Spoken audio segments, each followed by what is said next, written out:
Afternoon दोस्तों, और आप लोगों के सामने फिर से मैं हाजिर हूँ। आज भी एक अहम कह सकते हैं कि समाज में प्रताड़ना और किस तरीके से समाज आपको बाइकआउट करता है और किस तरीके से समाज का एक गैंग जो मुस्लिम समुदाय को बाइकआउट करने के लिए हर जगह फैला हुआ है। एक ऐसी ही खबर हमारे सामने आई उत्तर प्रदेश से। उत्तर प्रदेश जहां सरकार है, जहां शासन और प्रशासन वैसे लोगों की है जो कहने के लिए तो कहते हैं कि सबका साथ सबका विकास, लेकिन धरातल पर हमें कुछ और ही दिखता है। आज हम जिस मुद्दे पर बात कर रहे हैं वो भी एक अहम मुद्दा है। आप देखेंगे कई सालों से कि कहीं न कहीं कुछ संगठन के द्वारा मुस्लिमों को प्रताड़ना करने की खबर आपने हमेशा टीवी चैनलों में और यूट्यूब के जरिए आपके पास आती रही है। आज भी एक ऐसी ही घटना जो उत्तर प्रदेश के गाजियाबाद के इलाके से आई है। शायद आपने वो वीडियो देखा भी होगा। कुछ दिन पहले उत्तर प्रदेश के गाजियाबाद इलाके से, जहां पर एक सिकरी महामाया मंदिर के सामने शाहरुख नाम का एक लड़का और उसकी बूढ़ी माँ लगभग 10 सालों से पूजा के सामग्री का सामान बेच रहे थे। लेकिन हालिया की घटना उनके साथ क्या होती है जो मैं आपको इस वीडियो में बताऊंगा, और वो क्लिप भी इस वीडियो में मैं शेयर करूंगा कि कैसे उनके दुकान को मंदिर के बाहर से हटाया जाता है और कैसे कुछ संगठनों के द्वारा, जो बजरंग दल का संगठन बताया जाता है, कैसे उनको कहा जाता है कि आज के बाद से अगर तुम यहाँ पर दुकान लगाए तो आज तो मैं तुझे शरीफ, मतलब अच्छे लहजों में बोल रहा हूँ, अगर दोबारा दुकान तुम्हारी दिखी तो मैं बल का प्रयोग भी कर सकता हूँ। बात है शाहरुख की और उसके माँ की, जो अपनी जिंदगी गुजर बसर करने के लिए लगभग 10 सालों से सिकरी महामाया मंदिर के सामने पूजा सामग्री का सामान बेचती थी। पिछले दिन घटना हुई उनके साथ। घटना क्या हुई? एक शख्स उनके पास सामान लेने आता है और आज यूपीआई का जमाना है और एक शख्स वहां पर ऑनलाइन पेमेंट करता है। जब वो ऑनलाइन पेमेंट करने के लिए अपनी क्यूआर कोड को स्कैन करता है तो उस पे उस शख्स का जो नाम दिखता है वो शाहरुख रहता है। वो ये खबर बजरंग दल तक पहुंच जाती है। बजरंग दल के कुछ कार्यकर्ता आते हैं और शाहरुख को बड़ी धमकाने वाली नजर से कहते हैं कि तुम होते कौन हो यहाँ पर दुकान लगाने वाले? तुम्हारी दुकान कल से यहाँ पर नहीं होनी चाहिए, और अगर कल से यहाँ पर तुम्हारी दुकान हुई तो आज तो मैं तुम्हें शरीफ से समझा रहा हूँ, शराफत से समझा रहा हूँ, कल मैं बल का भी प्रयोग कर सकता हूँ। अभी हटाओगे भाई दुकान? ठीक है, हटा लेंगे भाई। नहीं हटेगी। और आज के बाद लगाइए मतलब अभी प्यार से हटाएगा तो फिर बल से हटानी पड़ेगी। बताओ, और आज के बाद लगाइए मतलब। और यहाँ मंदिर के आसपास तो इधर मंदिर के आसपास ये एरिया में नहीं दिखेगी। भाई जैसे हम कोई थोड़े चाय वाले भाई मस्जिद के बाहर लगाऊं, वहाँ बेचते वहाँ नहीं बिकेगा। कहीं भी लगाओ, मंदिर के आसपास मत लगाओ। आसपास ठीक है, अभी तो हम प्यार से समझा रहे हैं, उसके बाद बल का प्रयोग हो ज़्यादा बात। ये लोग जो उसे धमका रहे हैं ये बजरंग दल के कार्यकर्ता बताए जाते हैं और उसे आगे जो बताता है कि उसकी माँ उसके सामने गिड़गिड़ाती है, हाथ जोड़ती है कि दुकान रहने देने के लिए हम लोग उस टाइप के आदमी नहीं हैं।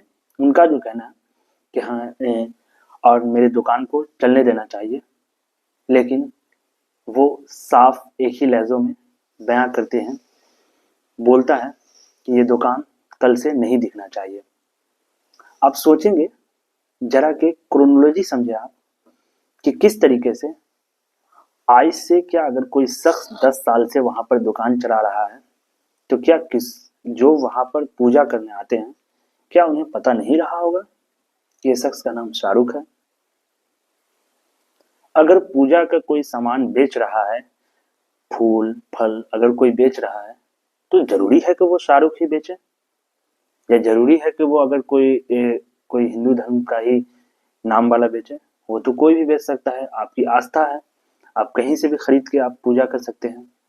लेकिन इस आस्था में भंग डालने वाले लोग भी हमारे समाज में मौजूद है, और वो ऐसे ही लोगों को डराते रहते हैं और डराने के साथ उनको फोर्स करते हैं कि, और जो बजरंग दल का कहना है कि पुलिस प्रशासन से जो उनका कहना है कि आज के बाद से इस जगह पर ही नहीं पूरे उत्तर प्रदेश में किसी भी मंदिर के आसपास कोई भी मुस्लिम समुदाय का दुकान नहीं हो सकता है। कुछ दिन पहले आपने एक वीडियो देखा होगा जिसमें योगी आदित्यनाथ जी कहते हैं कि मस्जिद का जो इलाका होता है वो भी तो आम लोगों का इलाका है, वहां से शोभा यात्रा क्यों नहीं निकल सकती है? कोई पर्व और त्योहार है या किसी का भी है, मुहर्रम का जुलूस हो या फिर कोई भी अन्य मुस्लिम समाज का कोई पर्व और त्योहार का कोई जुलूस, वो हिंदू मोहल्ले से सुरक्षित निकल जाता है, कोई दिक्कत नहीं होती, मंदिर के सामने से भी निकल जाता है, कोई समस्या नहीं होती। लेकिन इस समस्या केवल वहीं पे क्यों खड़ी होती है जब कोई हिंदू शोभा यात्रा किसी मस्जिद के सामने से किसी मुस्लिम बाहुल्य क्षेत्र से निकलती है, तब क्यों तनाव पैदा हो जाता है? तभी क्यों झंडा लगाने में क्या समस्या है? क्या भारत की धरती पे केसरिया झंडा नहीं लग सकता? क्यों नहीं लग सकता? क्यों नहीं लग सकता? मैं यही पूछना चाहता हूं, आखिर ये दंगे क्यों किए जाते हैं? तो आप सोचिए कि मंदिर का जो इलाका है वो भी तो आम लोगों का ही है, वहां पर एक शाहरुख नाम का लड़का क्यों नहीं बेच सकता है फल और फूल? ये जो बीते दिनों से आपने अक्सर कहीं पे देखा होगा, पिछले दिन आपने देखा था कि जो है ये कहा गया था कि कोई भी शख्स जो है मुस्लिम समुदाय जो है वो महाकुंभ मेले में नहीं आए। पिछले बार जो इनका क्या कहते हैं वो कैफ, मोहम्मद कैफ का जो डुबकी लगाने का वो एक वाकया आया था, जिसमें कहने लगे कि बागेश्वर धाम के जो बाबा है उन्होंने कहा कि कोई भी मुस्लिम समुदाय महाकुंभ में नहीं आए क्योंकि कोई भी हिंदू मक्का में नहीं जाता है। हमने गलत नहीं बोला। महाकुंभ में आने वाले लोग जो धर्म के प्रति नफरत रखते हैं, सनातन के प्रति, हमने उनको कहा मेरे अंगने में तुम्हारा क्या काम है? जब हम मक्का मदीना जाने की जिद नहीं कर रहे तो तुम महाकुंभ में आने की जिद क्यों कर रहे? ये क्रोनोलॉजी जो है भड़काऊ क्रोनोलॉजी है, और मैं जानता हूँ मैं जो बात बोल रहा हूँ इस बात से न समाज को कोई फर्क पड़ने वाला है, न देश को कोई फर्क पड़ने वाला है, और जो हमारे आसपास जो लोग रहते हैं उसको भी कोई फर्क नहीं पड़ने वाला है। लेकिन एक दायित्व बनता है हम लोगों का कि इंसान ही तो है भाई हम लोग, जो आसपास रहते हैं, जिसके साथ उठना बैठना है, जिसके साथ खाना पीना है, जिसके साथ हम वर्क करते हैं, क्या लेकर आए हैं और क्या लेकर हम जाएंगे इस समाज से? जो शायर है ना कि क्या लेकर आए हैं और क्या लेकर जाएंगे, खाली हाथ आए हैं खाली हाथ जाएंगे, तो कुछ लेकर नहीं जाना है। और ऐसे लोगों के खिलाफ जो इस तरह के प्रोपोगेंडा चलाते हैं, उस लोगों के खिलाफ समाज के जो बुद्धिजीवी लोग हैं, चाहे वो किसी भी कम्युनिटी के हो, मुस्लिम कम्युनिटी के हो, हिंदू कम्युनिटी के हैं, उन्हें आगे आकर अपना स्टैंड लेना होगा। ये हिंदू का नाम लेके ये शख्स ऐसा नहीं है कि ये आगे करता है, ये लोग की राजनीति होती है इसके पीछे। ये रक्षक नहीं है, आप उनको रक्षक नहीं कहेंगे। देखते ना, जब इंसान के पास कोई काम नहीं होता है तो वो एक संगठन ज्वाइन कर लेता है और अपने आप को उधर का कार्यकर्ता बताता है और कहता है कि एक वाट पड़ता है। तो ये एक वाट पड़ने वाली चीज है, ये आपके लिए रक्षा की नहीं है, ये आपके लोगों की रक्षा के लिए नहीं है, ये आपके समाज को भड़काएंगे, आपके लोगों को भड़काएंगे, आपसे झगड़ा करवाएंगे, उसके बाद आपको कुछ इससे फायदा नहीं होगा। तो समझिए कि उत्तर प्रदेश में ये घटना जो पिछले दिन हुई, और ऐसी कई घटनाएं जो तमाम देशों से आती रहती। पिछले दिनों देखा गया था कि किस तरीके से एक नोटिस जारी हुआ था कि जो भी दुकान लगाता है वहां पे नाम उसका लिखा जाएगा कि किस समुदाय का ये दुकान है, इसके ऑनर कौन है। फिर उन्होंने सुप्रीम कोर्ट के जरिए सुप्रीम कोर्ट ने आदेश दिया कि ऐसा जरूरी नहीं है, तो फिर ये मामला सुलटा। वही मामला जो है इन लोगों के साथ भी हुआ। और अब इस बात पे सबसे बड़ी अचंभा बात तो ये है कि आप देखिए तो वो जो लोग इनका विरोध कर रहे हैं मंदिर के सामने पूजा सामग्री का दुकान नहीं लगाने के लिए, वो लोग कहीं और के नहीं हैं, वो लोग उसी समाज के हैं, उसी गांव के हैं जिस गांव के शाहरुख और उसकी बूढ़ी माँ आती है। बरसों से उनके साथ उन्होंने रहा होगा, बरसों से उनके साथ उन्होंने खाया होगा, पिया होगा पुरखों से, लेकिन आज उनके जहन में, उनके दिमाग में वो जहर घोला जा रहा है कि वो अपने ही गांव वाले के लिए दुश्मन बन चुके हैं। तो आप सोचें कि समाज हमारा किस तरह जा रहा है।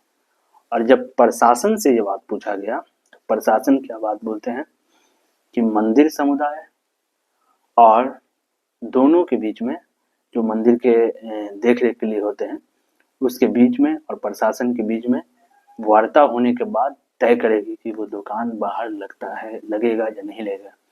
क्या ऐसे ही लोगों को डराकर, भड़काकर, हटाकर ये समाज चलेगा, या इस समाज में कानून का व्यवस्था रहेगा, या फिर कोई शाहरुख, फिर कोई अकबर को धमकाया जाएगा और कहा जाएगा कि तुम यहाँ काम नहीं कर सकते हो, वहाँ काम नहीं कर सकते हो, तुम यहाँ ये चीज नहीं कर सकते हो। या इस देश में क्या प्रशासन का रूल चलेगा या ऐसे संगठनों का रूल चलेगा जो कहीं भी किसी भी शख्स को धमका सकते हैं, किसी भी शख्स को भीड़ में मार सकते हैं। जैसा कि मैंने पिछले दिनों आपको वीडियो बताया था कि किस तरीके से उसको मारा गया था। तो क्या ये समाज ऐसे ही चलेगा या उसी तरीके से पीटता रहेगा लोगों को? तो नहीं, हम लोगों को इस तरह का स्टैंड लेना पड़ेगा। इस समाज में जो नफरती तत्व है उसके खिलाफ एकजुट होना पड़ेगा, चाहे वो किसी भी समाज के लोग हो। आज शाहरुख इस बात का शिकार हुए हैं, कल कोई और भी हो सकता है।